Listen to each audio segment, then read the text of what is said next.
Yeah. What it do? What up? What up? What up? Yeah. What's good? What's good? What's good? Rico James, what's good? Cuban London.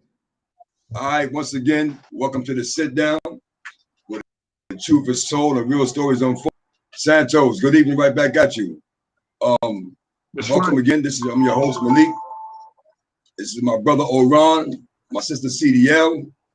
And once again, welcome to Thursday's edition of the sit down where the truth is told and real stories unfold. I'm your host, Malik. I'm about to set it off. Today, I'll just real quick the importance of education. Oh, nothing. I was just gonna say real quick for everybody who's in here to please share, subscribe, like, hit the notification bell in the future, but please, by all means, share this live right now. D, what up?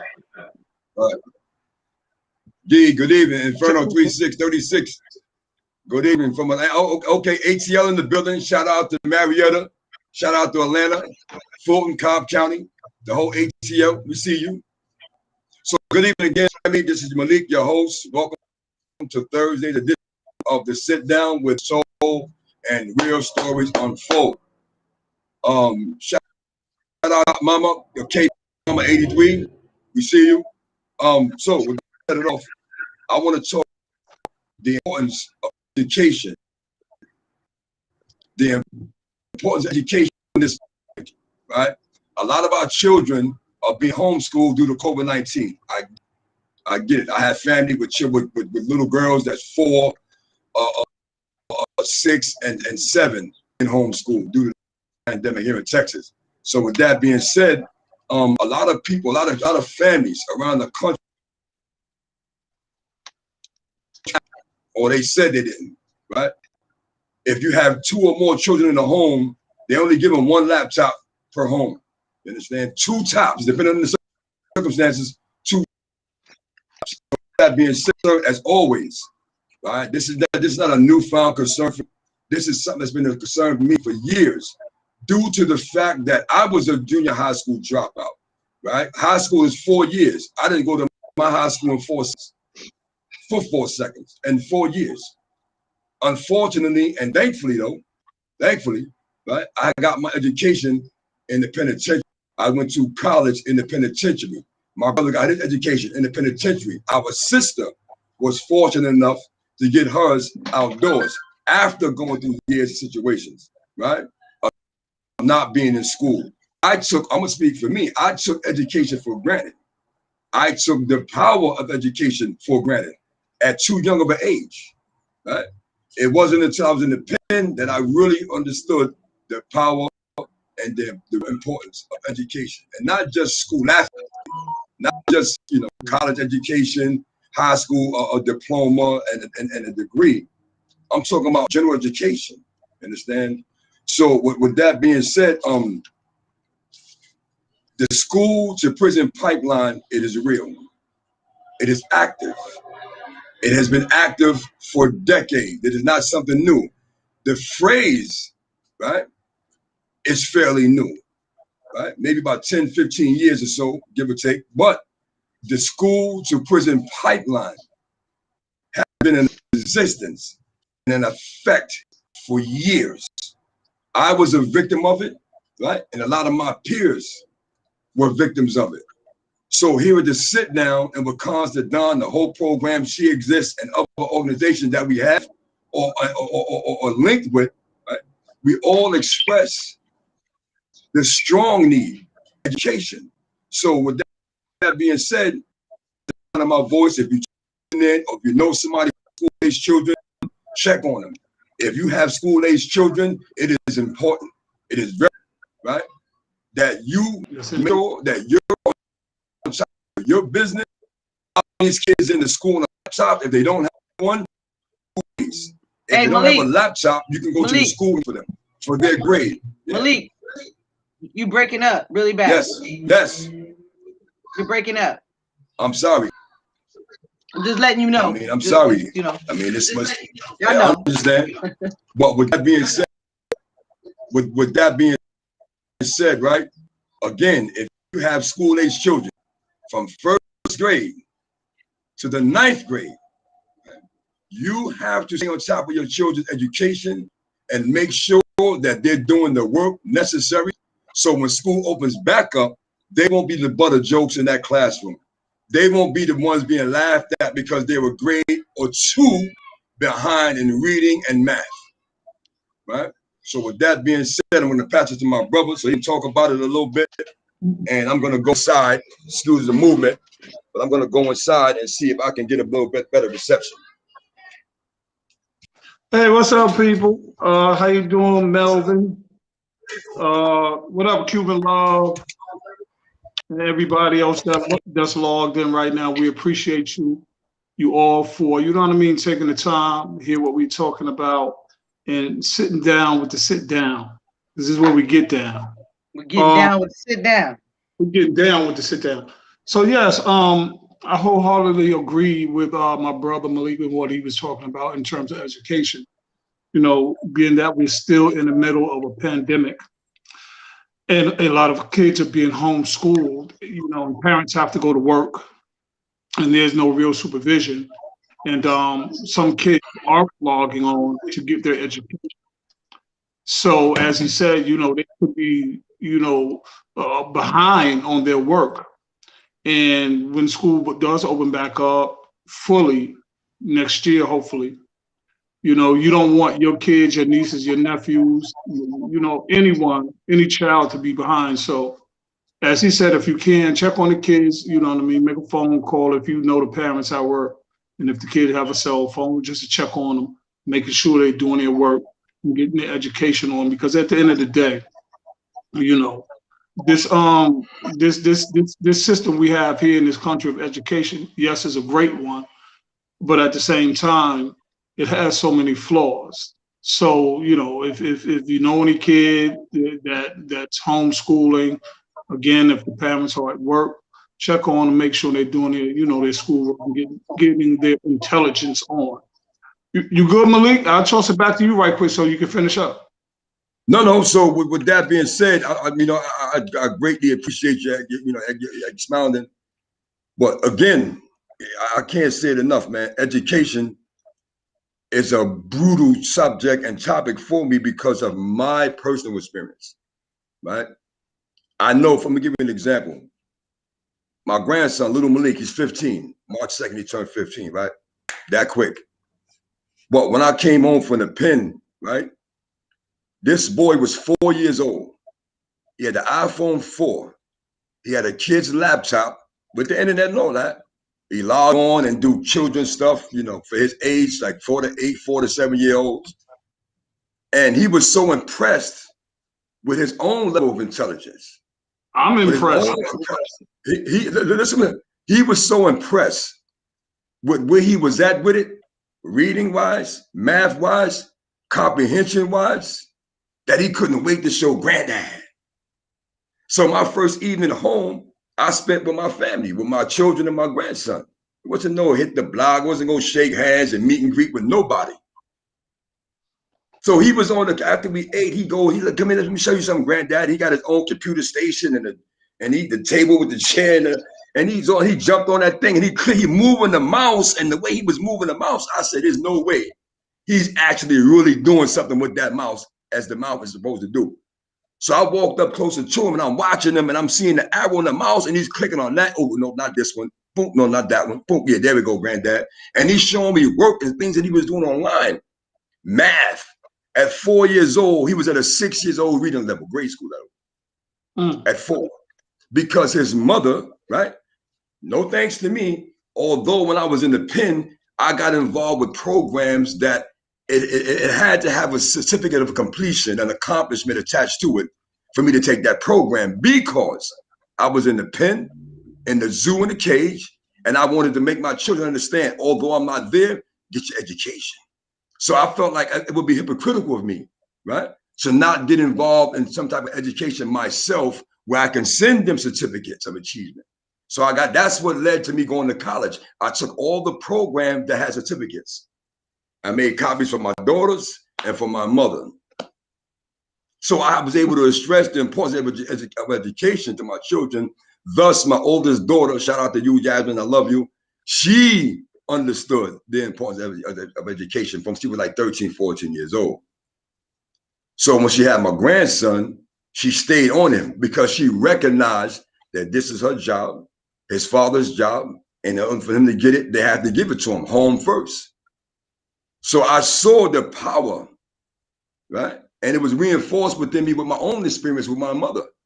When I was a young boy, coming home from school, take my school clothes off, peanut butter and jelly sandwich, some cold milk. Now it's time to do homework. Okay, homework is done. Now it's time to study math and writing. I understood the power of it because of personal experiences.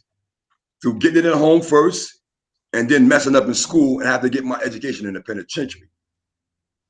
So I'm only speaking to you here with the sit down, like we said in the beginning, where the truth is told and real stories unfold.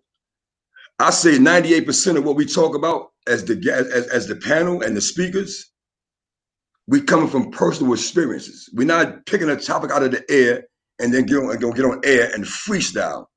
You understand? And tell you some stuff that we read and studied. No, 98% or maybe more of what we talk about in the sit down topic wise is close to our hearts, and it's something we lived through it. And by the grace of God, we survived it, and we got the necessary knowledge and the wisdom we were supposed to get from that experience, and hopefully we learn from it. Right.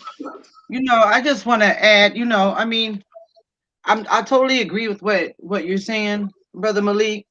At the same time, like before this pandemic, I refused to allow my son to go to public school. So I homeschooled my son. Regardless, there's a lot of people in the chat that have done the same thing. They're saying because I'm not with this educational, because of the prison pipeline. I mean, the school pipeline to prison. Even when they're in school, it is like I said before. If you study school pipeline to prison, it's designed to get them acclimated to a certain structure that is not conducive to their mental health or their safety. So, wait. I need you to elaborate on that. I ain't spoke more than 2 seconds, bro. No, I need you to elaborate on that because you said it is designed that way. I need to understand what design. Yeah, I explained that. I explained that last time. I think a little bit about. Do it again. About because, like I said in a couple shows ago, the structure.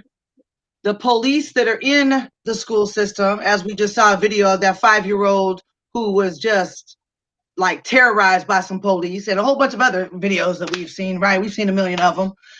They're setting it up like, I mean, their structure is just like the penitentiary, right? Mm-hmm. Now, they don't experience the same things we do in the penitentiary, but the structure is very similar, right?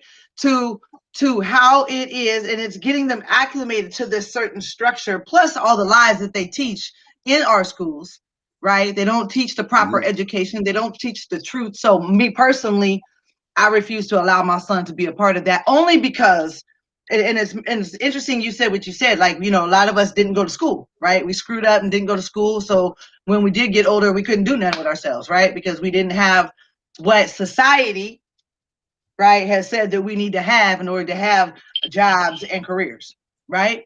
Doesn't mean that we didn't have the knowledge, right? Because like you've said it several times, brother, about, self-taught, right? Self-teaching and learning, right? A lot of us have had to do in the penitentiary and elsewhere.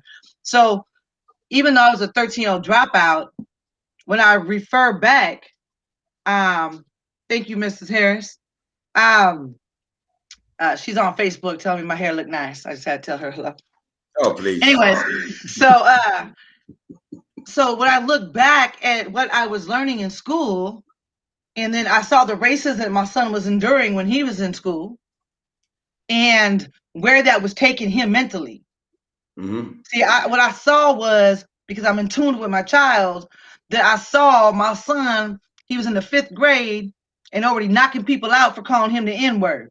So I already saw my son getting ready to have a case, and it was a setup. It was the pipeline to prison. And so because of that, and because they would protect the racists and not the ones being targeted, I wasn't having my son a part of that. So for several different reasons, that's why I kept my son home. My son is more intelligent than most people his age. That's Tyrone Muhammad. Hey. Yeah, so I refused to allow him to. So, I mean, I understand what you're saying. As far as the pandemic, though, back to what you were saying about the pandemic, it's interesting because, you know, I have grandchildren that are in school, and I have friends that are even in the chat that they have kids in school, and it is a task. And I know a lot, like my daughter had to quit work for a while, for the first year of the pandemic, because she has a 6-year-old, right? A 6-year-old's not going to log herself in, nor can she take care of herself. And that's the other thing that people aren't looking at. Even if they go to work, they can't monitor, because you cannot leave a child alone under the age of 12. So anyone between, you know, kindergarten and 12 years old, 12, 13 years old, depending on what state, they can't be left alone. So, sorry, hell to the no. Hell to the no. Excuse my ringtone. Yeah, that's the hell to the no to that school to prison pipeline. Yeah, hell to the no. But it's messed up because you're right. There's a level of accountability, Malik, for the parents, right? Because there are parents at home that are not monitoring. But like Santos said in the chat, you know, the homework is sent to the parents, not to the kids. You know what I'm saying? So it's up to the parents. But we all know, and you know, and a lot of y'all might hate me for saying this, you parents. School is a babysitter for you, right? No different than the latchkey kid, right? Like, we don't want to be bothered with them. Hurry up and get to school, right? So now that they're not going away and going to school and being babysat and uneducated or educated improperly, now you're responsible for their education. And a lot of parents are lacking in that area. So I agree with you 500% on that. But what you are doing is helping the school pipeline to prison by not managing your kids, because they're going to be behind. They're going to be targeted. They're going to have inferiority issues and low self-esteem issues because they done fell behind. So parents, my thing to the parents is, you need to look at the, you know, if you're not going to homeschool them or put them in an all-black school, which there are some popping up all over this country, and hopefully I'll start one in LA soon. But if you're not putting them in these other schools and you're having them come to regular school, you need to understand what you're setting them up, especially children of color. They have already so many battles that they have to fight every day, just being people of color. And now this pandemic, if the parents are not on top of it, you're setting them up for some more failure, right? And it may have been designed by the people, right? Because there's a whole lot of theories behind this COVID and how everything is panned out. It may be that it's designed that way, but we have to be woke enough to counteract that, you know, that design. You know what I'm saying? If that makes sense. Yeah, that's what we sit down do. That's what we do. So let me comment right quick. Like, you know, yes, in some sense, schools are babysitting our children, but in most states, it's against the law not to send. You can be arrested as a parent for not registering and sending your child to school. So most parents send their children to school for that reason, and to learn, of course. And then if you do, people out there, and responding to what you were talking about, says, and if you do have the means to homeschool your child, I think that would be better, or find means of all other alternate education for your child or your children. Also, you spoke about the racism. So the question to you is was the racism that your son experienced, or all of our kids, or, you know, Black kids, African American and Latino kids, when they go to school, is it primarily from the students, the teachers, or the curriculum that's being taught? It's all right quick, Santos, shout out for what you said about the community in your area that sends you guys emails and the homework, and there's a portal for you to log in and make sure your child that's statewide. Yeah, all doing their homeworks. I mean, yes, it's statewide, but some states and some towns and cities are behind. Where they just some of them don't have computers. Some of them don't even have Wi-Fi. Where they give them a laptop, and some of the kids don't have a computer or or Wi-Fi where they can't get that. So shout out to your community, Santos, as well as the committee. But back to what I just said, and you guys said all three. So the racism is the curriculum, the teachers, and the students? Not Absolutely. the teachers. I won't say the teachers. I will say the curriculum. There's a book out by this white boy named James Lowen, right? I read this book in 1992 when I was in the pen, right? It's called Lies My Teachers Told Me. You can Google this book. I'm gonna say it again. His name is James Lowen, Lowen. He's a white male, American male. I love his books, right? He has two books that I love. Lies My Teacher Told Me, and it breaks down where the textbooks are printed, what states, shout out to Texas, right? And the curriculums that are being taught in these textbooks, right, around the country. And he broke down what subjects you understand and what curriculums were lies. And he figured this out. He figured this out after he went to college, and there were certain things that he learned, and then it was further, brought to his attention that these things, these subjects that you were taught were actual subjects, but the subject matter was incorrect. So when it comes to African American history, American history, like science can't be refuted, right? Math can't be refuted, but you can tinkle with everything else, other subjects that matter. You understand? So with that being said, in my opinion, this is just based on my personal experiences and a little bit of know-how, right? It's the curriculum. Now, do you have racist teachers? I did in junior high school. I did. I know for a fact I did.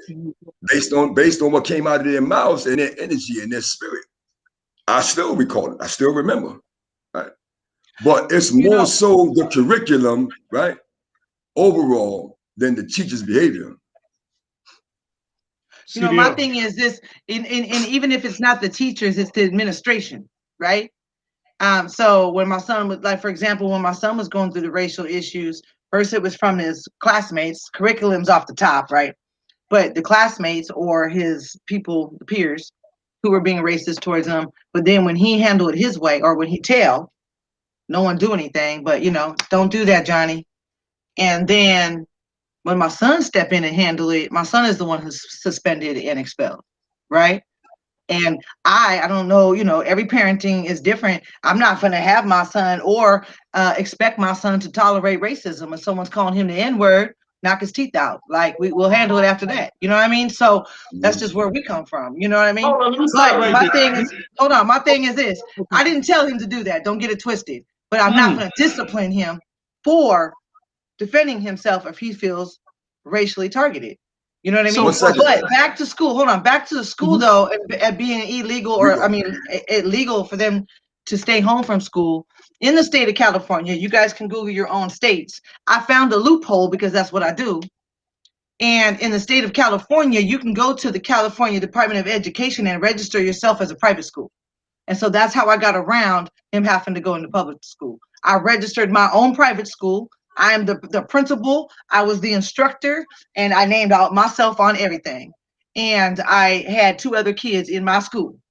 And so I created my own private school so they couldn't come mess with us. Parents, if you're listening, did you hear that? I just gave you some gems. So just drop some stuff on you. Real quick to the brother Rico.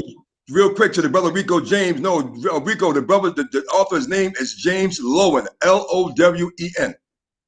James Lowen, Lowen. Lies My Teachers Told Me. Go ahead, brother. All right, AJ. Yes. I remember Malik spoke on this word last week, and the word nigger. And you said if somebody called him nigger, you give him permission to knock their teeth out, although it never happened. So it did happen. Okay. So question. So now, if a black person calls him nigger, is that okay? They've never called him that with a hard or. They did it like we all talked about before. Yeah, we all talked about it before. How about this? Listen, wait, let me finish this. Let me finish. I'm not saying it's right either way. I'm not saying it's okay for us to say it or anyone else to say it. But when I say it, and I say, what's up, my end, right? I'm saying it as a term of endearment, regardless if it's wrong or approved, right? Or if it's agreed upon. But when someone else is calling you that in a derogatory, offensive, trying to be offensive way, people are going to react differently, regardless of what one's view is. What about differently? Go ahead, bro. I'm gonna tear this up. This is why I love to sit down. I'm gonna tear this up. You can tear it up all you want, but the truth is the truth. No, not just two different things. At the end of the day, this is why I love to sit down. And people, if you're watching, you know, this is why we do what we do, because although we may have difference of opinions in the way we view or see a thing, we can still disagree and still love each other. Because my when you say, well, I said it's a term of endearment. When a person is coming at me maliciously with it, and I know in the way I say it or in the way I meant it, let me turn this thing off. I'm sorry, people. And I know the way I meant it, to me, doesn't lessen the intensity nor the effect or the actual term. Because we as people, and I don't want to take too long on this because I want to toss it to Malik, but we as people, as our people, at the end of the day, we always talk about what the white man do and what they do and what they do, but we do it to ourselves every single day. So we say now it's a term of endearment. We know what we mean and we can say it without really knowing where the word came from, how it originated, and what it was used for. Right. I want to take you back to slavery right quick. Our ancestors, slavery happened, so we're going to talk about it. You know, I was just speaking to a young man yesterday about this very topic. So we go all the way back to our ancestors when, you know, the slave master, of course, he was in his big house, and they had was overseers to regulate the community or the black people, the slaves. So there were nights, this is documented, there were nights where 3 white men would show up to a door, kick it open, while the wife is laying with the husband. And without even saying any word, nigger, get your ass up. You want to talk about it? And the husband couldn't do anything about it. All he could do was watch his wife go away with 3 white men and be violated as a nigger, violated, come back beat, bloody, violated, and the man either could do 2 things: accept it or die for his woman or his wife. 99%, of course, chose to live for a better day. So when we throwing this term around, my nigga, yo, my nigga, and we saying we internalize it because we're black or African American, and we saying it's okay because we in the music all day. I've been in my life of using the term. I don't use it anymore because I know where it comes from and how deep it cuts. I'm never going to justify it. I'm never going to make it right. It'll never be all right whether I hear it on radio or see it in film or read it in a magazine or urban novel. It's not okay with me. So when I hear my sister say I know it's a term. No, I'm not saying it's okay. I'm not saying it's okay. That's not what I'm saying. We understand that. Saying my son's response. My son's response to it. Not when me. I hear people say, not you, when I hear people say it's okay because we can use it, what I hear is another brainwashing. What I hear is what happens in the school, just what we're talking about, curriculum, what has been told to us and taught to us, and so much hidden, especially when I was in school. What I'm hearing is, it's okay. I need you to accept that word because it came from me abusing you, whipping you, killing you, chopping off feet, raping your women, violating you in front of your wife and children, you nigger bitch, you nigger man, or whatever. My slave, nigger, get your nigger ass over here and get it done now. Okay? So it just clicked when you said that? In 2021 and going all the way back now, over the last couple of decades, we've accepted this term from the very people who gave it to us. We have internalized it, accepted it, and now turn around and say that it's okay because we know what it means to us. What it means to me is what it meant to them, and it's what it means today. So I don't buy that argument when I hear it. And again, people, like I said, I've been guilty. I've been guilty of using it, and I stopped a long time ago because, you know, when you get older, you're wiser. And as parents, we are the vanguards. We stand on the front line for our children's defense, because what they see us do and hear out of our mouths, they will eventually emulate that and speak that way and be that way. And we have to get away from all of that. Listen, I'm not on no preacher man, okay? I'm just stating how I feel. If you people choose to do it, hey, to each his own. You know what? It just clicked. You know, it just clicked when Malik. I was thinking about what Malik was saying the other day about it, right? When Malik brought it up, and when you were talking, and it just. And by the way, I fully agree with you. You were asking me how my son responds versus who's saying what. First of all, he didn't have no blacks around him in the school he was in, so we didn't have to go through that. It was straight racism when they was bringing it to him. But so that we're on the school tip.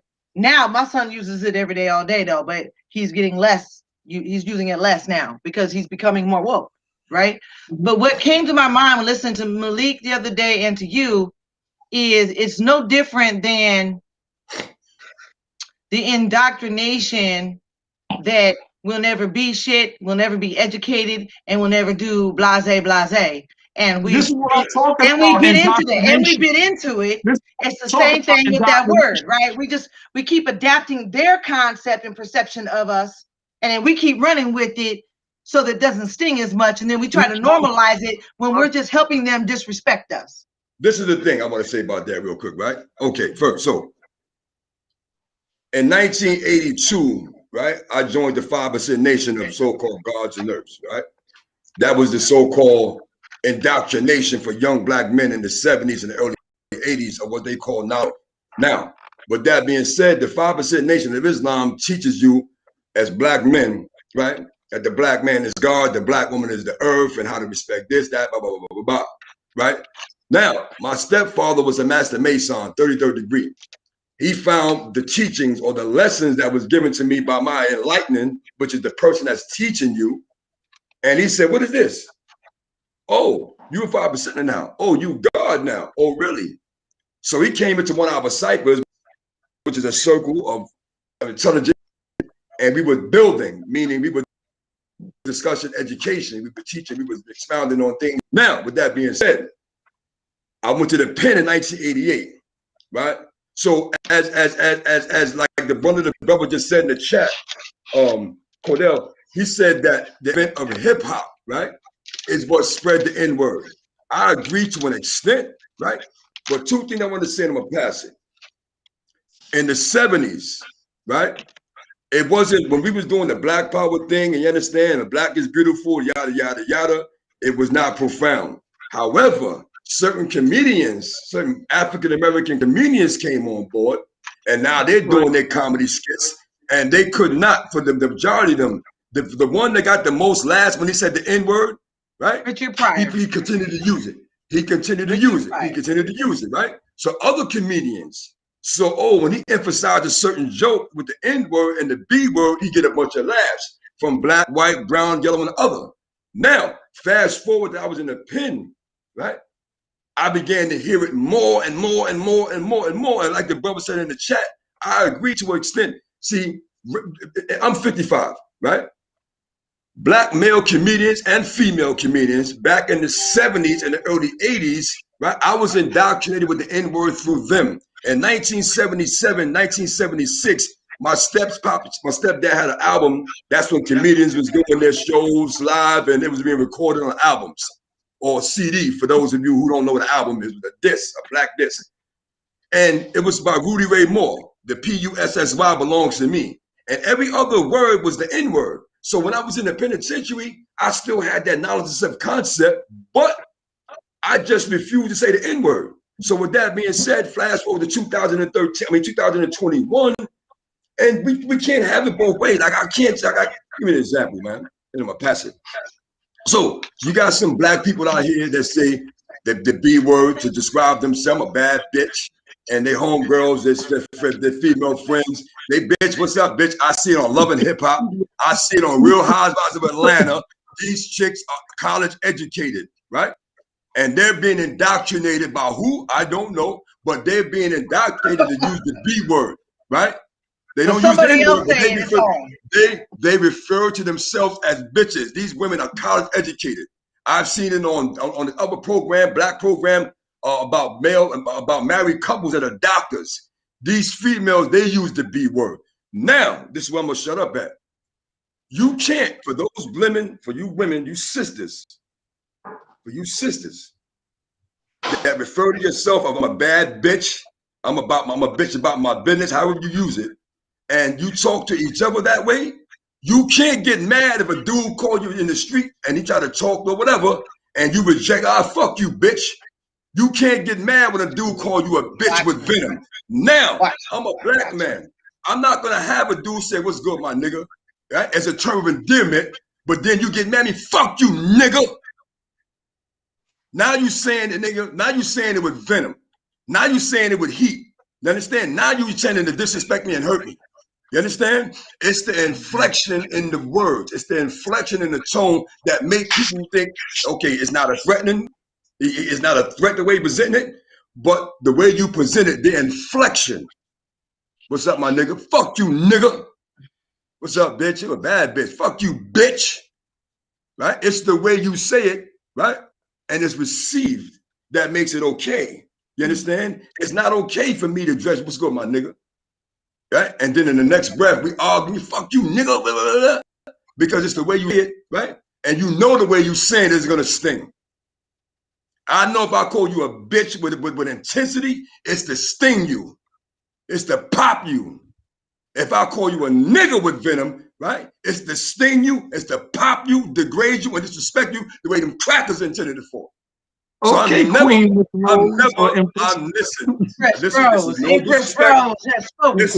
man, listen. This is no disrespect to anyone that chooses to use that word and how you want to describe it as a term of endearment. It is disrespectful. When you put it in a certain manner, when you present it in a certain manner. I understand some people say, oh, we own it. I don't own nothing negative. I'm definitely not going to embrace the N word and try to own that. We own it now, put the NIGGA on it, so it's ours now. I'm going to say this again, and I'm passing the mic. Chinese don't refer to themselves as slanty eye. What up, my slanty eye? What up, my chink? No, but they say NIGGA too. Latinos don't say, they don't. I was in the pen with them. I know some Ghost Shadows, the Flying Dragons. I know some dudes that was locked up with me that was Cambodia. I mean, what's this gang? Anyway, most of them I've dealt with was gangbangers. But even for the Asian gangbangers, the Ghost Shadows, the Flying Dragons, they didn't refer to themselves as chinks. Disrespectful. For the Latin Kings, for the Latinos that were Latin Kings in the pen, and the Yetas in the pen, and the Dominican power in the pen, they didn't refer to themselves as spicks. They understood other nationalities use that term if it's a term to make them feel low, right? So they're not going to embrace that. I'm going to say this, and I'm going to pass the mic, man. You said that. We, as black people, we're the only ones that embrace negative stereotypes, try to own it, right? For one, try to own it. And for two, we're the only culture, right, in America whose culture is being felt around the world, but other people in other parts of the country, they're embracing black culture, the N word, the B word, flagging with the bandanas in Africa. In Africa, now they want to be rappers and they got the red flags and they blood. Get out of here, burn it up, bro. We're the only culture of people who our culture, meaning the things that we embrace and make it cultural, it is setting us back. That's a fact. Jack. And you know, and the bottom line is nobody in the realm of our voice need to agree, respect, or any of that with what we're saying. What we are doing, this is our job. Our job is to enlighten and make attempts to wake up individuals. Now, if you want to choose to stay asleep, That's your choice. By all means, get a pillow. Stay asleep. But don't complain and bitch about the state and condition of the nation when you want to stay asleep. Right? So even though I with a select maybe 4 people in my life, I do use those terms. The rest of the world, I do not. There's about 3 or 4 of us. Does that make it okay? Absolutely not. And that's being woke, right? It's easy to fall back into that mentality. So I appreciate my brothers stay on my ass, right? And then when I'm talking to my son, I have to stay on my own ass, right? Because I had to make sure he woke. So y'all don't have to agree, you know. And then I've seen somebody said something in the chat, and we're taking this from another place about the sis word. Yeah, I call my sister sis. So I don't know what y'all talking about in the chat. Y'all do you. I'm gonna do me. I'm gonna call you sis if I feel like calling you sis. If I feel that you close up to me, my brother's right. My brother's right here. The camera's backwards. My brother's right here. Call me sis all the time, right? And I call them my brothers. So you know all that pettiness. Now we're getting petty, in my opinion, right? But, so at the same time, to each his own. To each his own. At the same time, sis, right? Yeah, you just said that, right, sis.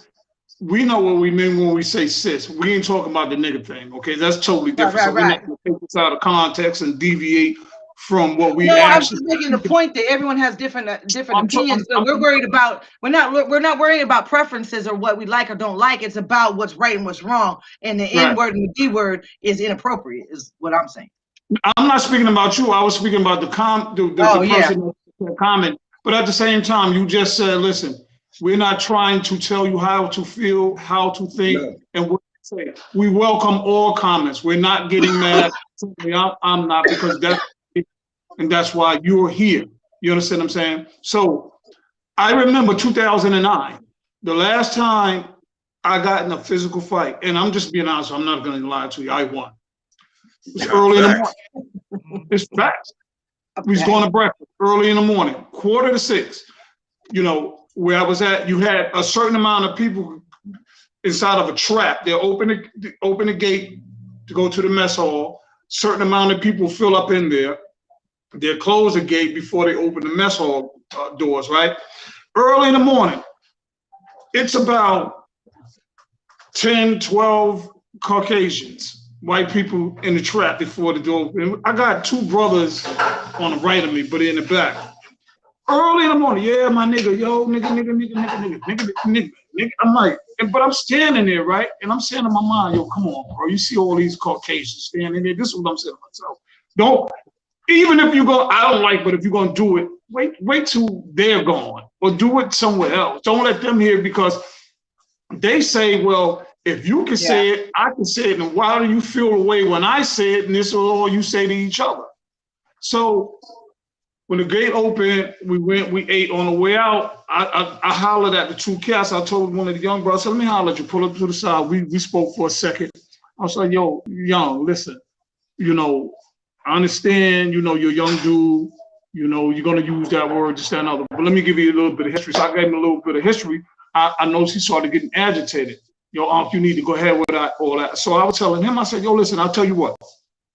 If you're going to say it and use the term and the word, wait till you're around your dude and y'all on the yard, or you somewhere where those people, these Caucasians aren't. Yo, F that, man, go ahead with all that. If you got a beef, me a problem, see me on the yard. Right in his mouth. And listen, this early in the morning, because the yard opens at 7. I beat him to the yard. I went straight, got strapped up, was waiting for the doors to open. As soon as the doors open, one on the side, I had to beat the young boy bloody. It wasn't even because he was using the word now around those people. It was because you became so disrespectful, unintelligent, ignorant, not willing to accept counsel. And those are some of the reasons we're in prison, because of the ignorance, right? Right. So I beat him for that. F the nigga word, okay? I had to beat him. I whipped him like his daddy for that, okay? So that was the last issue I had, a physical fight. behind that word. And I felt bad after that, you know, because I said I had to put hands on another young African-American man, another Just to brother, teach him something. just because of the word and to teach him a lesson. Now, I've never seen, you know, after I left and he left, well, you know, we saw each other a couple of times in the yard. He was too, you know, he wasn't going to do anything. But the moral of that story is, I hate it. I don't like it. I will never accept it. I don't internalize it. I stop using it, and it just pisses me off when I hear our people use it against each other. So let me. Can I pivot right quick? Sure. Yeah, just don't ever call me girl. Then we have a problem. I know that's right, and I hate boy. I don't. That's like calling you a boy, right? Like when people be like, "Okay, girl," that is like I want to slap the taste out your mouth.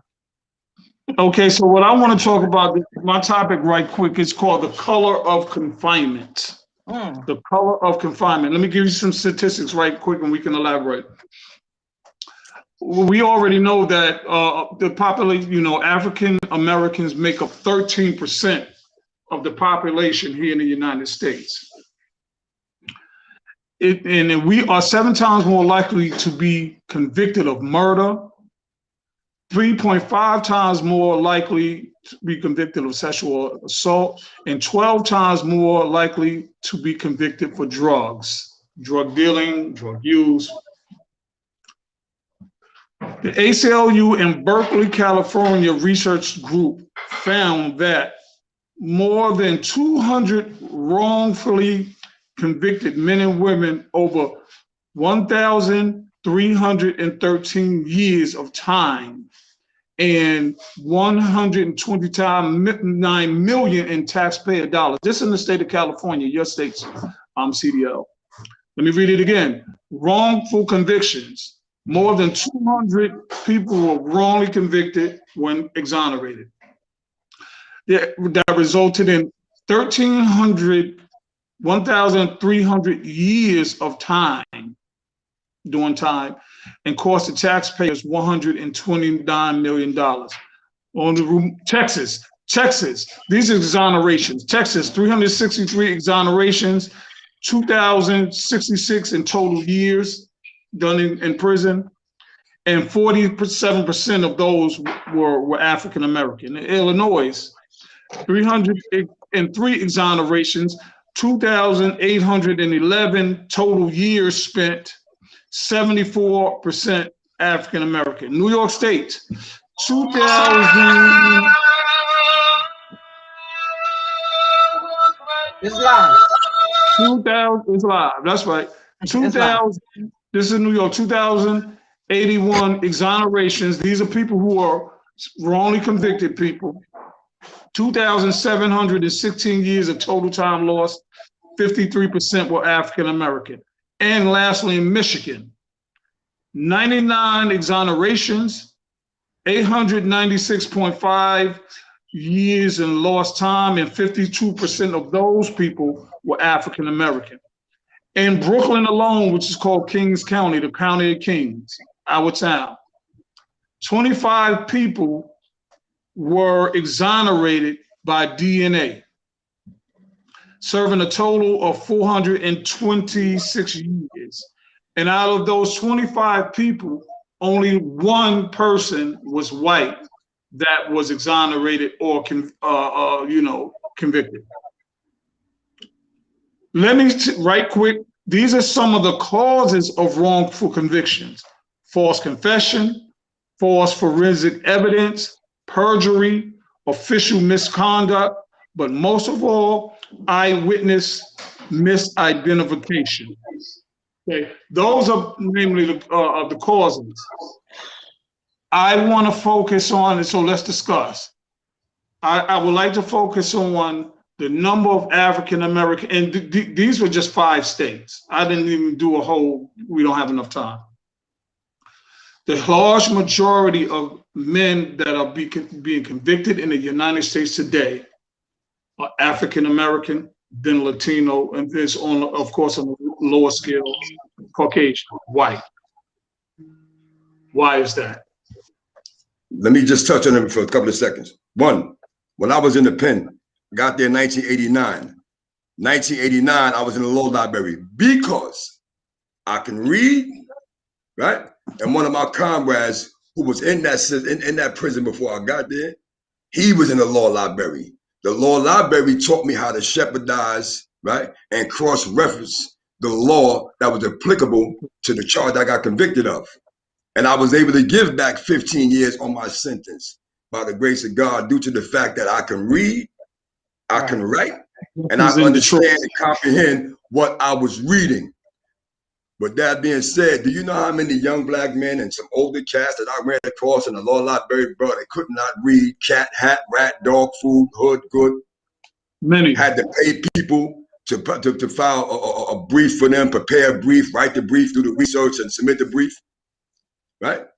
Because they couldn't read it right. You know how many of those cats that was in there with us that was in there because they couldn't read their own legal work that the lawyers gave them? The lawyers recognized their incompetence and their reading apprehensions and played off that because he was a court-appointed lawyer and he had 55, 60 other clients on the side that he was waiting to rush through the court system and make them take that plea so they can go upstate.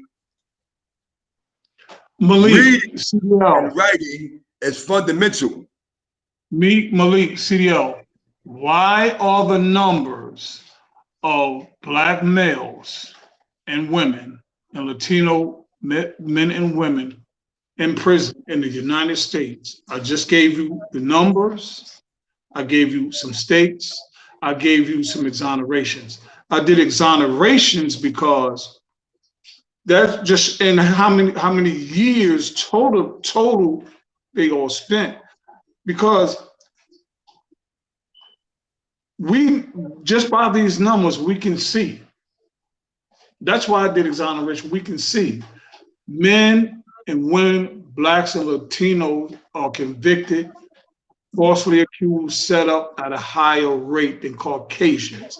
So we're talking about innocent men and women who stood before a judge with a DA, were convicted and did time, and they're black and Latino. And the question is majority black. The question is to both of you is why? Go ahead, see. Well, systemic racism, institutional racism. Let's talk about it. I mean, what? You know, and I'm gonna read this real quick because Miss Rose, Empress Rose, said.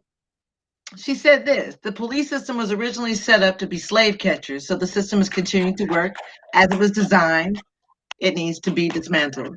Okay, and it's so funny because this is going to segue. This after we're done with the topic, it segues into my topic, right? Because my topic is about the police. So, but I mean, why is there systemic modern day slavery? Absolutely. How else can they control a whole population? See, it'd be impossible because we're spread out all over. We're not just in the South anymore. We're everywhere. So in order to control everyone everywhere, we need to keep the indoctrination and keep the system going the way that it was designed, right? That's the only way to control a people as a whole. Yep. So Ms. Rose, do you believe that all police officers are bad? CDL, what about you? I do not. Malik? Oh, no, I mean, I got police in my family, retired and otherwise. I mean, I dated, when I came home from the pen, 2013, my first real relationship, I was dating a cop on parole. She knew I was on parole. She's like, nigga, you don't scare me. I mean, you was supposed to scare me because you on parole. She understood the humanity in me and she recognized the man that I was, not my rap sheet. So no, I don't. Not only that, let's not ever be asleep. Yes, there's some bad black cops too, because I've seen them. But we need to also understand black is black, right? Black lives matter can't just matter if you're not a cop. No, you're not hearing me. I'm not talking about the organization. I'm talking about black people mattering. Black people can't matter. Let me rephrase it. Black people mattering, what? Does that stop because you're a black cop?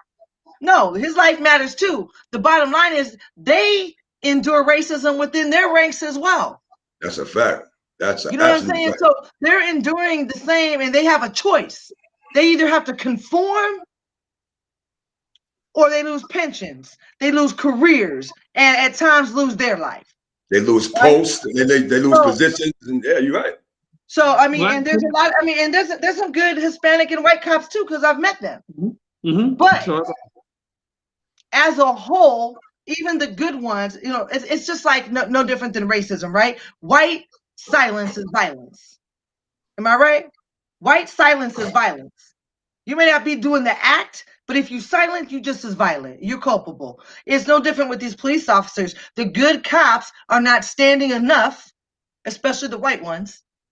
The good ones are not standing enough against the systemic and institutional racism, right? You know, so yeah, there's good, but they're no good to us. You got to check this out, right? Good ain't no good to us. You got to check this out, right? Listen, like the sister said about the police, the original police on the horses, on the cotton fields, in the tobacco fields, slave catchers. That was the original police. Yep. Slave catchers. You understand? Now, if you look at, okay, I'm from New York, right? The history of the NYPD in New York, the New York Police Department, it was basically if you weren't Irish, right? If you weren't Irish, it was kind of hard to get up in there. You understand? But they began to make leeway with the advent, right, of European settlers coming from other European countries. You understand? Because they didn't have enough Irish qualified. Shout out to my Irish brothers and sisters. They didn't have enough qualified Irish people. You understand? So Irish people, pretty much, Irish males in particular, they pretty much dominated the NYPD. It wasn't until European white Americans began to join the police force and push, the Irish ones were retiring, right? That the NYPD, right, in my state, my home state, began to evolve into a racist organization. It was at this point where the advent of the blue wall of silence came up because of inter-agency beef, police against police, and then community organizations came about. And so the blue wall of silence, we don't tell on our own, right?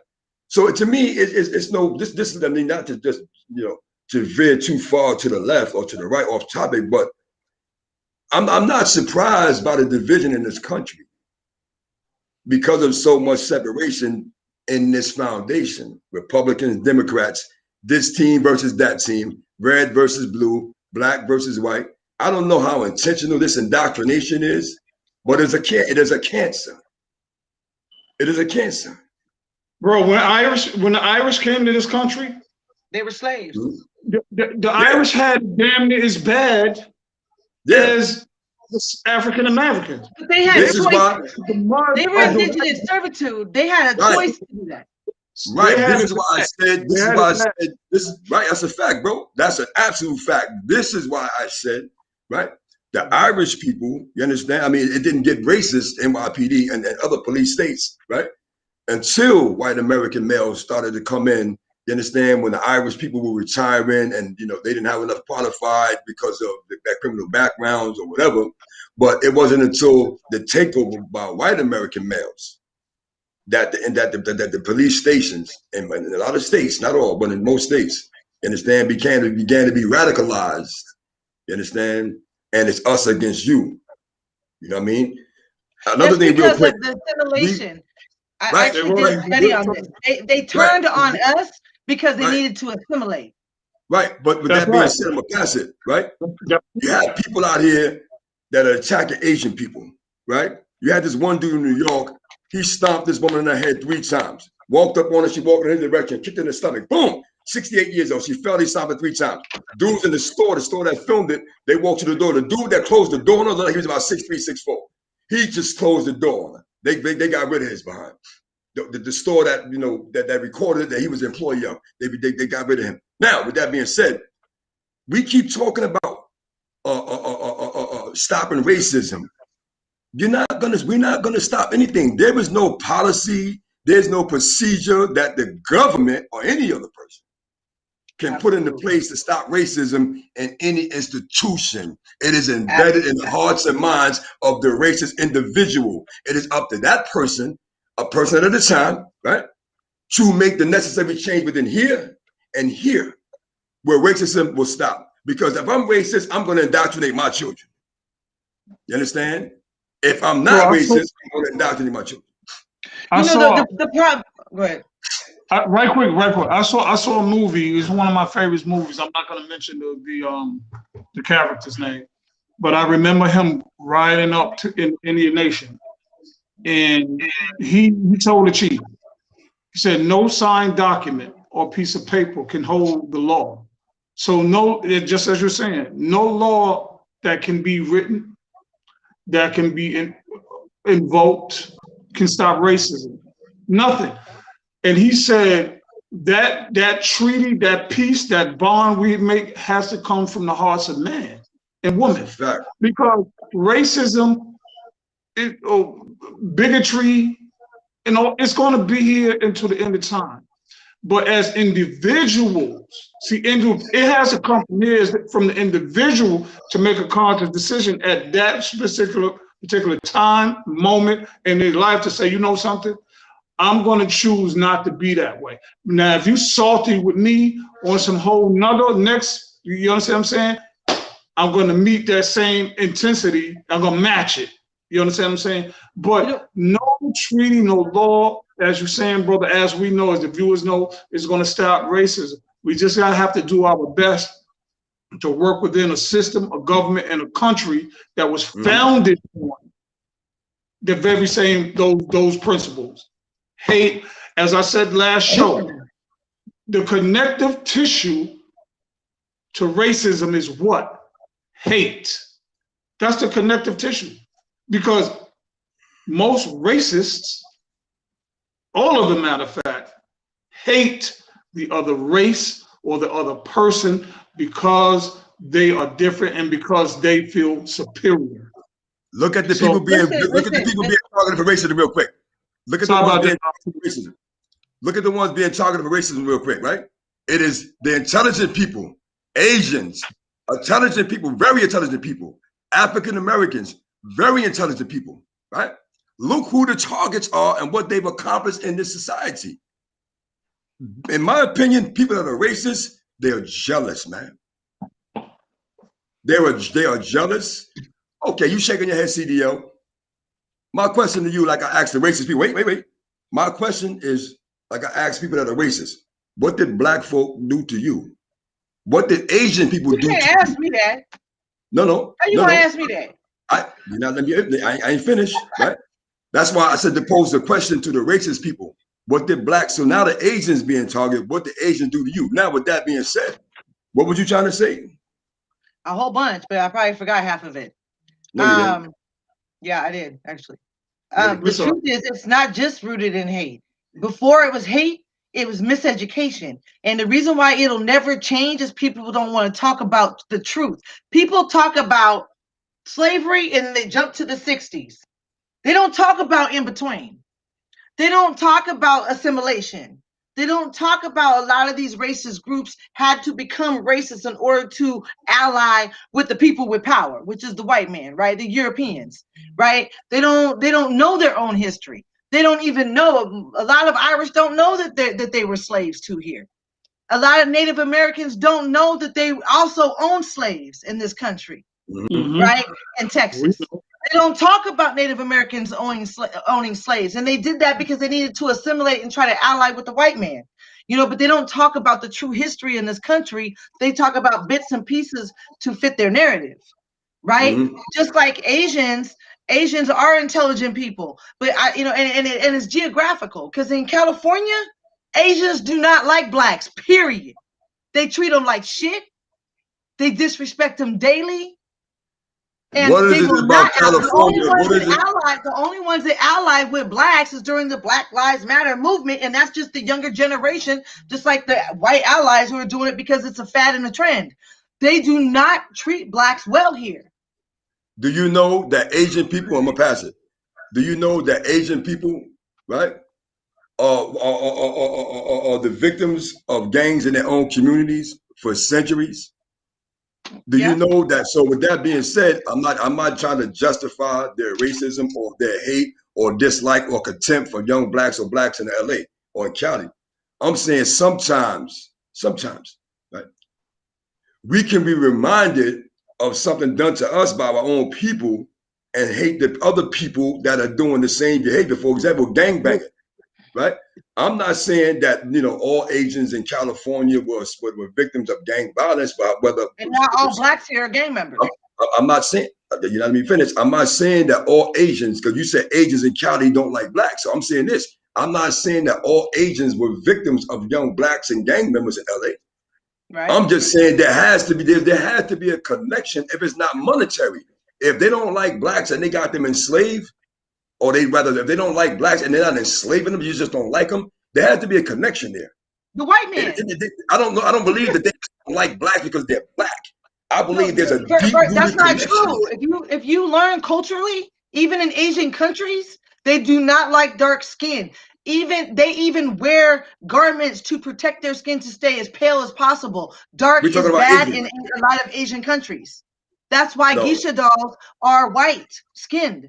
You have to study their history in Asian countries. There's many Asian countries that have an issue with darker complexions. It is a bad thing. But here in this country, they're indoctrinated by these white people. The white people are giving them money, right? Those loans that we're not allowed to get. The homes that we're not allowed to get. It's all political. So they have to assimilate. They have to assimilate, and in order to do that, they have to be on the white people's side. So I don't think they just automatically just didn't like people because they're black. But here they talk very poor of blacks. Period. There is a ton of Asian gangs out here. You got people from Jamaica, Trinidad, Barbados, Guyana that come in and don't like blacks. They come in. I know some of them that told me facts. So, wait. They come here. They get these don't like blacks. Wait. No. We talking about the racist people. We're not talking about gangs. We're talking about racist people. They mentioned it to me. You understand why they didn't like black Americans? Because they said I can come here. They said that I can come here from my country with just a passport and get a grant and open up a business within 6 months to a year. They don't like you, but they don't dislike us because of skin color. They dislike us because of the culture here. The culture, but the culture, I'm saying a lot of us don't like us because we don't take advantage of opportunities here. We don't have those opportunities. We are the only race in culture. We don't have those opportunities. We are the only race in culture that has been taught to not love like ourselves, taught to dumb down and lessen who we are, and not to fully accept ourselves. See, you and I, we're 365 days black. Okay. We're not of mixed heritage or racial makeup. You and I. Every day I step out that door, I have to, as I said before, I have to reinvent myself. I'm faced as an African American man, and especially a dark-skinned brother, with things that my fairer-skinned brothers and sisters don't have to go through. So I have to embrace me every day, and then brace myself against the world. And we are the only race, man, that goes through this putting each other down, and we have to be less and been taught to not look at ourselves as superior, but rather inferior. No other race, not the Latinos, not the Chinese, not the Jewish people.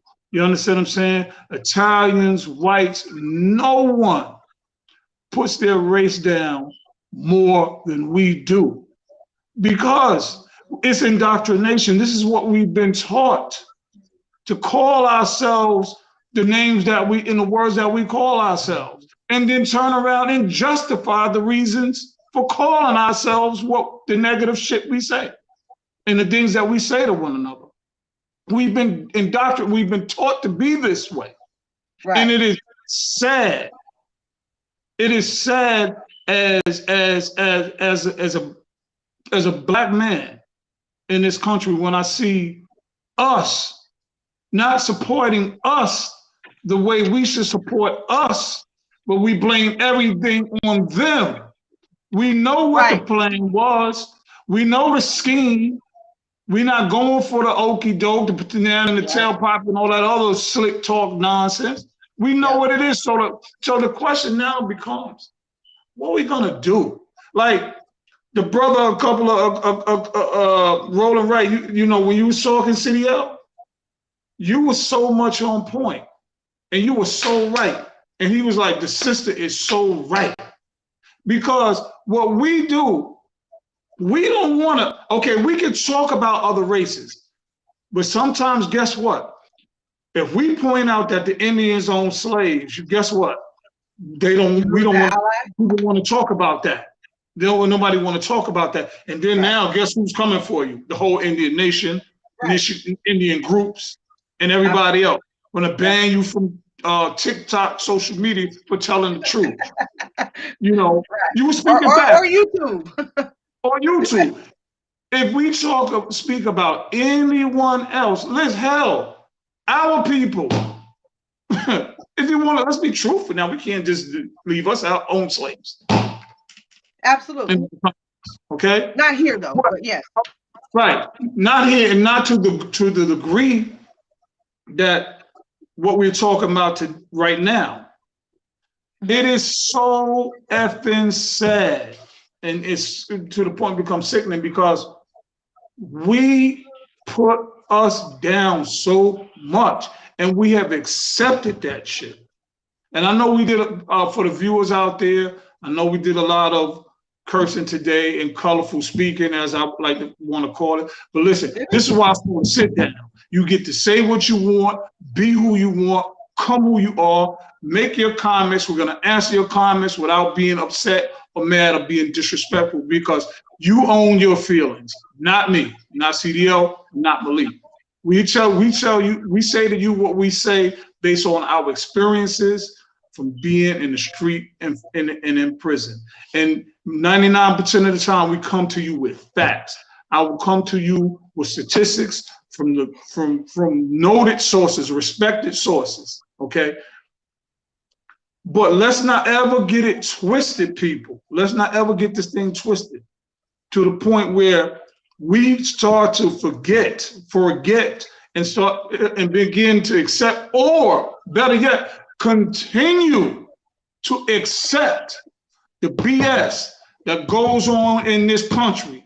And a couple of sentences back, the brother said, okay, if this happens, if we run them out, and we get in position, all we feel for another group might rise and try to oppress us, and all that can happen, but it starts with us. We got to get off of that's just talking about nonsense and be about it. Like really be about it. Like really be about it. We have to be about our business, the business of Black people. And the way we start affecting these people, we need to start affecting the bottom line, their money. That's the way because if we stop supporting, that's all they care about. The goods, that's all they care about. We run out here every weekend. And sisters, let's keep it real. We go straight to the Chinese shop before you go to the sister shop. Not all my sisters, so I'm not gonna say that. We go straight to the Asian by the hair instead of the Black man or the Black woman that has a hair shop. Right. We go buy all the Gucci, the Louis, the Prada, the Dolce, and making last names, because those are all family last names. We make them rich. Okay, you're not buying a product, you're buying a last name, but we make them rich. We have to start affecting the bottom line. So guess what? I didn't hear one time, I'm getting ready to shut up. I did not hear one time doing all of these killings and all of these murders of unarmed Black men and women in the United States. And if somebody can pull it up for me, please do, because I didn't find it yet. I hadn't seen Gucci, Louis Vuitton, Prada, Dolce, Balmain, or any major label put their money up for organizations in these communities and speak on behalf of what's going on in this country with Black people. I'm not talking about Asian people. I'm not talking about Jewish people. I'm not talking about white people, whoever else been murdered. Because the fact of the matter, our people been a murder, assassinated, oppressed, depressed, compressed, repressed, and every pressed in the game in this country. That's what I want to talk about. Jail, shot, out of work, homeless. Let's talk about that. I don't want to hear about nobody else. You understand what I'm saying? I want to talk about my people. And this is not to say I don't care about other people. I'm talking about my people right now. I want to get to the facts about my people. And until these corporations start to step up, I say we affect and we hit their bottom line. Because let me tell you something. It ain't about the label you got on the shoe you got on, the red bottom, the Gucci shoe, or the outfit. You have got to still know you're somebody in a regular outfit without the name brand. Because see, guess what? The brand don't make me, I make the name. You understand what I'm saying? And it's I'm me, no matter what I'm wearing. We have to start affecting these people bottom line. Stop trying to be so fashionable all the time. Getting these people rich. I'm dripping. I'm this. I'm fly, and I'm not. You getting these companies rich, and they ain't doing a damn thing for you and your community, man. Nothing. And neither is BLM, but that's on another topic. This what you just said, right? It just goes back to what I've been saying since we've been on the show. The power of education, you understand, and knowledge of self starts from the home, right? Also, right? I'm gonna give an example. I like to use myself for example. You understand? Whether it look good or look bad, or you disagree or whatever, it doesn't matter to me because it's real. You understand? It's a part of my movie. You understand? I remember times when my paper was up, right? And I would go out of the house to go to the store, and I would go whatever I had on my back. If I got on, depending on the weather, if it's spring, summer, if I got on a t-shirt, shorts, or sweats, that's what I would go in. I'd throw some raggedy sneakers on. You understand? And jump in the whip and go to the store, come back. Now, my paper was non-existent, right? And I had to go to the store. I had to throw my jewelry on, at least one chain on, right? Throw the bottoms, the gold teeth, the 8 bottoms, the 6 bottoms, rather in the back and the bottom of the 6. I didn't see pictures of that. I'm gonna send them. I'll send them to you. I got them. So I'm making a comparison on how I felt when I had a little paper, and how I felt about myself when I had no paper. When my paper was up, I wasn't afraid to go out looking like a bum because I knew what I had in my crib, in my house, in my safe. Now, that made me more comfortable for you to look at me and be like, yeah, if that's the way you was gonna look at me, whether you knew me or not. In contrast, I knew how I felt.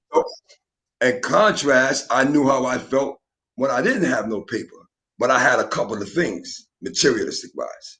So when I was broke and I had to go to the store, I felt uncomfortable going out with some beat up sneakers on, some raggedy sweats and a t-shirt. I had to change. I always knew who I was when I didn't have. I was still the. But listen. I was smoking crack and I was the shit. You're not listen. This is the point though. This is the point, right? This is the point. I'm talking about, I knew who I was. This is when this was not too many years ago, right? I knew who I was. I had knowledge of self. Right now, how many brothers and sisters is in prison right now? CDL. How many brothers and sisters is in prison right now as we speak? Probably been there for 10, 15, 20 years, or just got locked up last week, yesterday, today, or last month, because what we see every day being played out on television in society. If you don't have this certain outfit or that certain car, you don't fit in. That way, man. Okay, I'm talking about the Joneses. Okay, we ain't gonna get no love. The women ain't. Most of the dudes in prison, bro, you know this for a fact, is in prison one way or another because behind a woman. Because we out there hustling, trying to look good for that woman, trying to get that car, that jewelry, be the man in the club, be on the set, whatever. You understand what I'm saying? How many brothers and sisters in prison right now because they needed that outfit, they needed them shoes, they needed those Jordans, a pair of $200 sneakers. You got a life sentence. You understand what I'm saying? Hey, because like trying to keep up with the Jones. You're right. You gotta love you and know who you are when you don't have nothing. That's your test. And then the woman that love you or the dude that love you when you are nothing, that's the one you need to be with, because you got to love you more before anybody, and you got to love you when you don't have nothing. When the chips is down, everything against the wall. Go ahead, CDL. I'm sorry. Look, so I'm not gonna be able to get my topic tonight because we already. Excellent point, bro. I'm sorry. We're not gonna get to my topic tonight. I see, but can we start it? Can we start it? Start your topic. No. But what I'm gonna finish up with your topic is this. There's a book. There's a couple books, but there's a book called The Hip Hop Generation, and there's some other books I'm gonna bring to you guys soon. But there's a book that actually talks about, and it might be in Powernomics. I cannot remember. I have to figure it out. That I studied it, and what it was saying is one of the biggest problems with our society, with the Black society, or Black and brown society, is they're trying to keep up with their counterpart. They feel that they have these clothes and these shoes and they're that closer to being equal to the white man. And because of this mentality, subconsciously, it's not conscious, like I'm a girl, when I wake up in the morning, I want to try to act like, you know what I'm saying? But they're measuring what success looks like according to economically what the white man says success is in this country, instead of being clear on what you guys are saying, that your true success is your depth and your sustenance about yourself, right? That's your greatest wealth. And people don't understand that. For example, like you said, supporting those other things. Look, there's only a few things fake on me. That's my hair, which a Black woman did. However, I know the hair came from, I'm sure, an Asian store somewhere. However, my nails, I do myself. My lashes, I only go to Hispanics. I had made a conscious decision that I will not support those who do not support the people, right? So within my means that I can, because the problem is we don't have enough people of color who own their own names, right? They don't own their own stuff. They don't have their own businesses. That's one of the reasons why I gravitated to you two brothers, because you guys were trying to make a name for yourself in helping people, right? Because you're right. We're buying names. We're supporting whole families, right? We're supporting whole other people that are not supported to us at all. Look at it, they're not going to, it's like, okay, look, Asians don't support Black business. They only benefit from Black business. That's their culture. They're taught that way. They're taught by to support their own first and foremost. No, I'm not saying nothing about supporting them. No, I'm not saying you. I'm just saying why. They're going to support themselves. Yes, absolutely, and they're a group, and that's cool. But they're also in our communities, because we're not doing it, capitalizing on our money. And so it goes back to what Oran was just saying, and what Roland was just saying, and what Malik was just saying, is that we need to build. We need to build. We cannot build unless we know how to build. We cannot build if we don't know what to build. Right. Education. I'm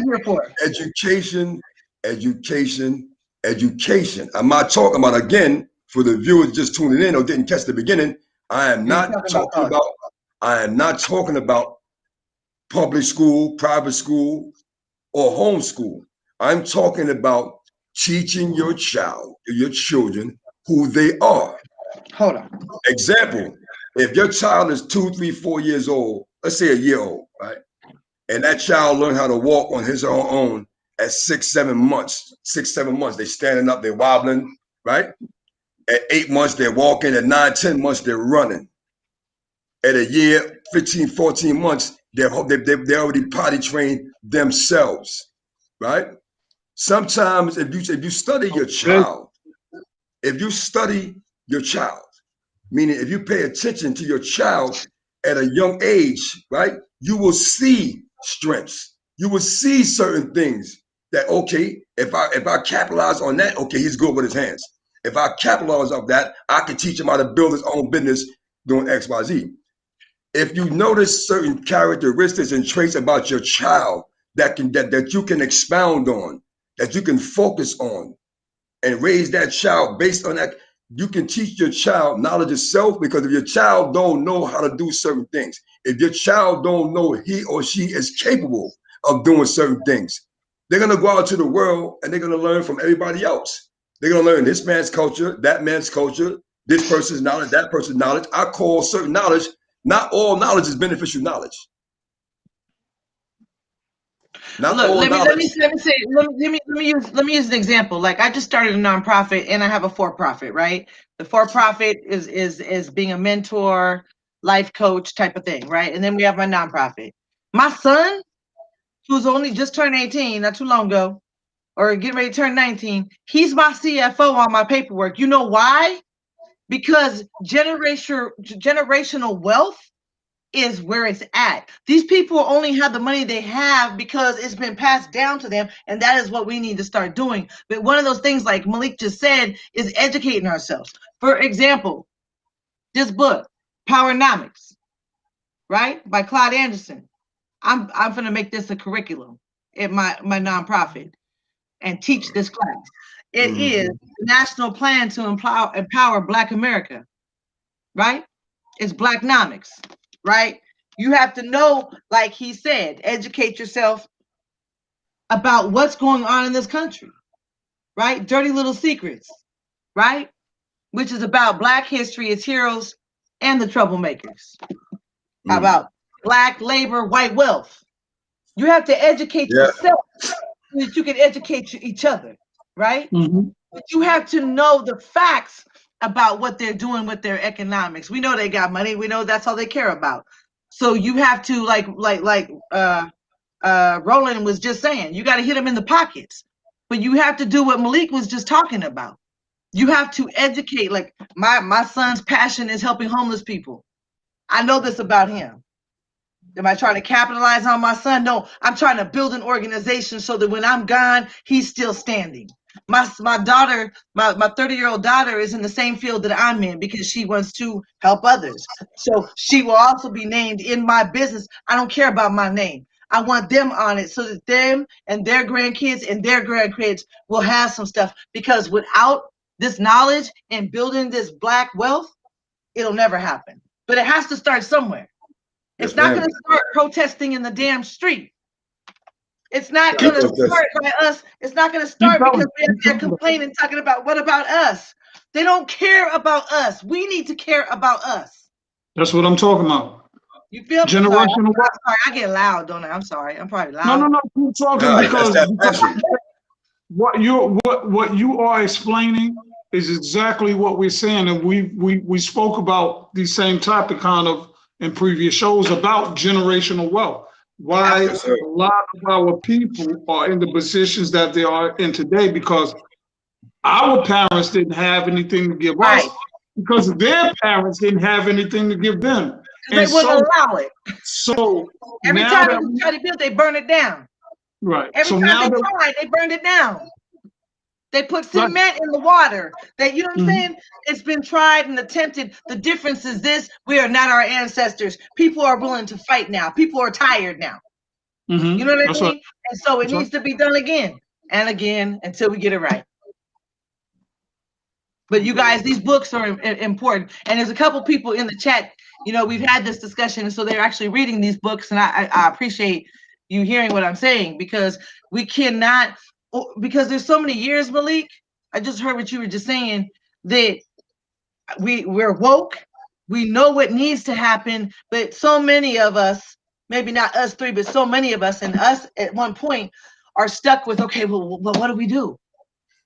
Which way do we go, George? Which way do we go? This is why when this year, God willing, that Cons the Dons magazine, hold that t-shirt up, bro. Absolutely. That Cons the Dons magazine, God willing, I want you people to listen. When that Cons the Dons magazine take off, God willing, right?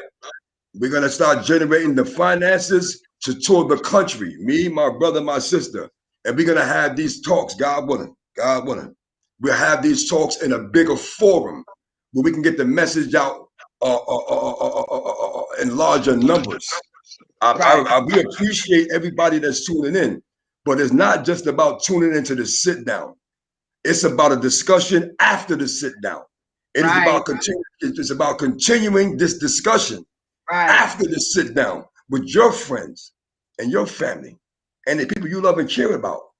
Because to sit down, we're not here to entertain each other. We're not here to entertain you.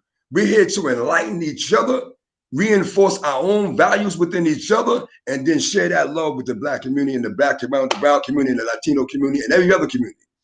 You understand? We're not pro anything, right? One more shut up. We here at the sit down at Cons the Dons, at Hope Program, Hope Inc., and She Exists, right?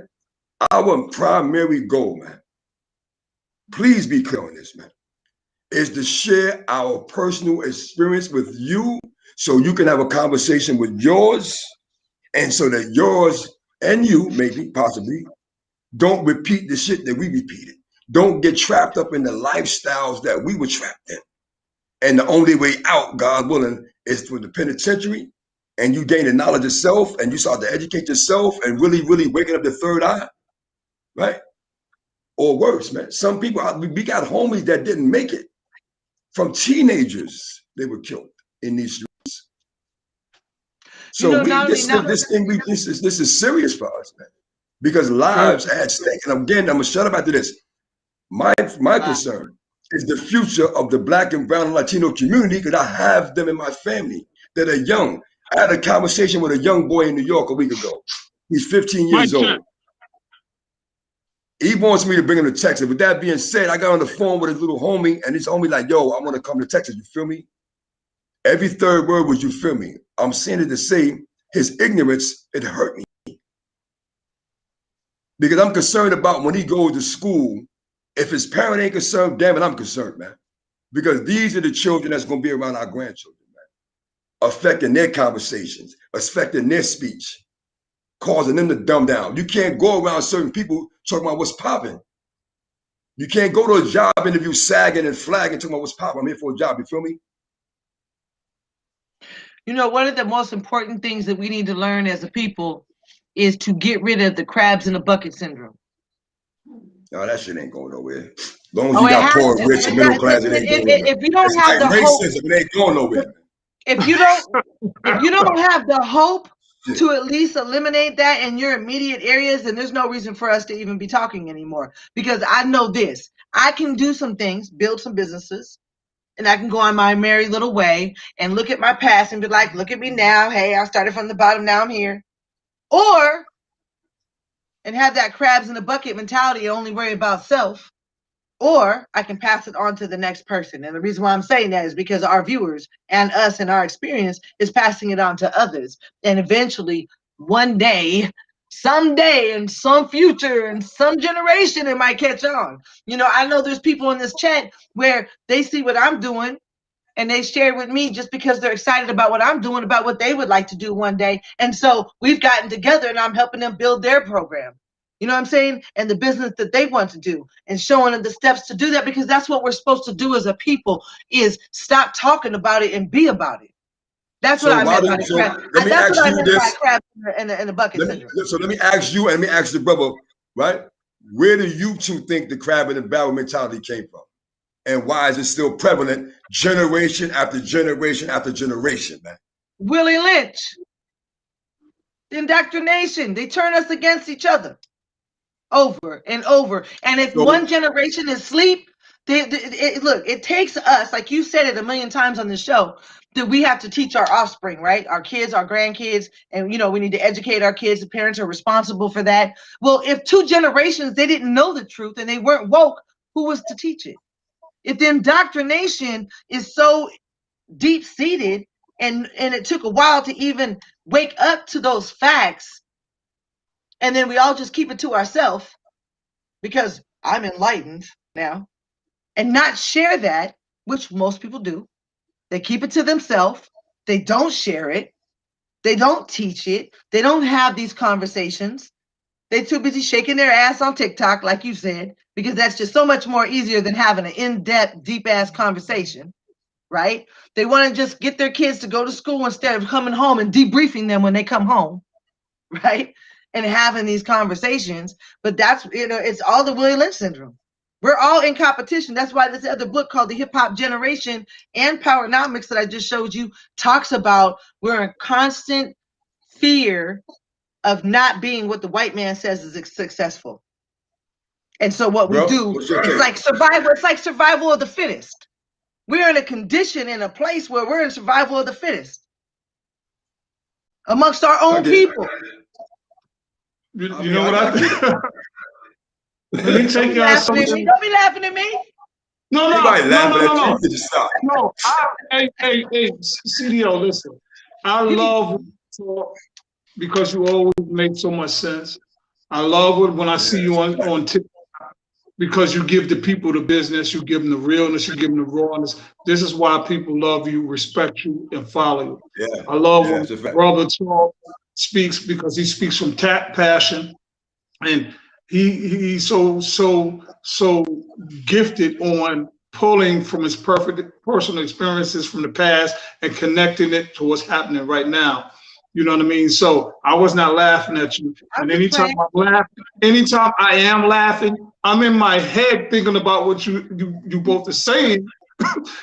And my brain is speaking to me. I said, I'm going to say some slick shit. Like I'm going to say now. Like as I'm getting they're asking if we can have a longer live. They were like, can we do this longer, please? No, we get about 10 more minutes because people got stuff to do, my people. We love y'all too, but listen, you asked where it came from. I see the brother Roland says slavery. I heard yours and I heard what CDL said in the other comments. But I'm ready to go somewhere right quick. Might get people a little bit of jewelry and all that. But what about Cain and Abel? Why did Cain slay Abel? Jealousy, man. Jealousy? Jealous. One got the blessing over there. You killed your own brother. Pull him down. Killed your own brother because you were jealous because he had the blessing. It wasn't that Abel wouldn't have taught his brother. It's that his brother had something that he didn't have. So immediately in his heart became fire, like Rick James said, and desire. The fire and the anger, but the desire to have what you got. Because my pops didn't give it to me, or because I didn't earn it, or because I don't have it, I'm going to take your life. I'm going to pull you down. Okay? So you might take it a certain way, but we can draw from anything to relate something to something. I'm just going back in a different time to a different ideology, okay, and belief. Because our people, right, when we see, not us, and not our viewers, certainly not our viewers and the people that's on the night, because I know they don't get down like that. But we see each other growing, and there becomes a jealousy and envy. I want what she has. Why she has that? Why she got that? Why he got that? How does that feel? I can't even be like that. I've been. What does that feel? I just want to ask if anybody out there feels that way. What does that feel like on the inside? Like, where does that come from? Because I can't even imagine being jealous of somebody. Right. Let me finish right quick so I can close out. So, because I got something to do. And we see why she got that. Why he got that. I've been putting all this work in. I've been busting my ass. I've been doing this, that, and the other. Well, it could be a few things. Maybe it's not your time because everything isn't for everybody. Everyone is not going to be rich. Everybody's not going to be a ball player, rapper, artist, entertainer, yada, yada, yada. And, and so the jealousy kicks in. Now, I got to pull you. I have to pull you down. Now you have some of our people who get up there instead of reaching back and say, you know something? To whom much is given, much more or much is required. So you have those who get up there and they forget they was in the PJs, the projects. They forget they was on public assistance. They forget they came from a single parent home or no home at all. They forget they was in foster care system, but they pulled their stuff together and they made it out. But don't look back. So now you have those people say, I have to pull you down because you're not giving back. Now, we all have our own roads across. I was going to use another term, roads across and things to do in life. But I have noticed that more with our people than any other race on the planet. It goes back to what you said in the very beginning, Malik. We started this whole conversation off about education. And then sis came in with the beauty and the goodness that she brings to it. And this is why we are here we are today. And sis, CDL, just like racism, like me and Malik believe, that crab, it doesn't matter how much we talk. That crab in the barrel mentality is here to stay. Yeah. We have to just do this as individuals. And to the viewers, before I close out, as my brother said and then my sister said, we pray, we hope, and when you pray, we pray that you take what you hear today and you just pass it along. Just pass it along to your family, your friends, and keep it with yourself. That's the love we want to give you, and that's the love that we hope you give to the rest of the world. So I'm good. CD? Yeah, you know, hey, share, like, subscribe, or I'll come beat you up. No, I'm just playing. You know, you don't want to see me. Anyways, yeah, but please do share, subscribe, hit the link. We have our email, our Facebook page, our Instagram in the description box, along with my nonprofit. I need to start putting cons to dons, but I didn't put it in there. Cons2dons.com. Cons, the number 2, dons. What Ms. Rose just say right there, CDL? I indulged my little sister because she got all the attention when she was born. Oh, I know that's right. yeah. Yeah, I wasn't jealous. They were jealous of me. But anyway, and thank you. Miss Rose says she's gonna be here. This is her guilty pleasure or guilty something. She's gonna be here on Mondays and Thursdays. Is what she says she's gonna do. Miss Rose is profound. I love her. She always has my back. I love you, Cuba, and all of y'all. And Roland, all y'all who support me every day. Like, these people support me every day, not just right now, like every day, and I love them. Also, I want to shout out Roland. Roland Wright also has an Instagram live show. It's called Room on the Couch. And he said there's a lot of room on the couch. So he has a live as well.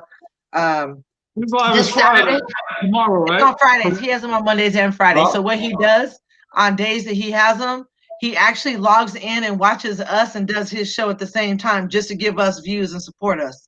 So, you know, my hat is off to you, King Rowe. You know, he literally, even during his own live show, will log into ours so that we get views. And so, what is it again? It's called Room on the Couch. On Instagram, right? It's on Instagram. Yeah, for all of you, for all of the people that are watching, for all of you viewers, I'll be inviting you to check out the brother Roland Wright on Instagram. Room on the Couch on Instagram. We invite you to check out the brother's page. Shout out to Roland Wright, Cuban Love, D, Cordell Allen. Right back at you, my brother. Yeah, everybody that tuned in, whether you commented or not, we thank you. We appreciate the love and support. Like my sister said, like, subscribe, hit the notification bell. But he just put it in the chat too. The Room on the Couch is in the chat. Also, you guys, Saturday we're not doing a regular the sit down because we opted not to do it on Saturdays anymore. However, every once in a while we might. I will be doing it Saturday by myself because I'm going to be featuring a grand opening of a Black business, a brother opening up a boxing ring for youth, a boxing gym, and a dance gym. So you're going to be on. So I'll be on this sit down by myself featuring that grand opening. What time? Same time. Okay. All right. Yeah. Once again, to everybody that's tuning in, everybody that's commenting, we thank you. We appreciate you. God bless you. Again, don't just tune in to the sit down. And when the sit down is over, it's back to being normal, back to doing whatever. You know what I mean? I know you're not gonna, get off of sit down and you're gonna go do something crazy. What we want you to do, what we invite you to do, right? What we invite you to do, please, especially if you have children at home, teenagers at home, we invite you to continue not just this conversation from what you heard here, but we want you to use, start a conversation with people in your family. that you know is in them streets doing wrong.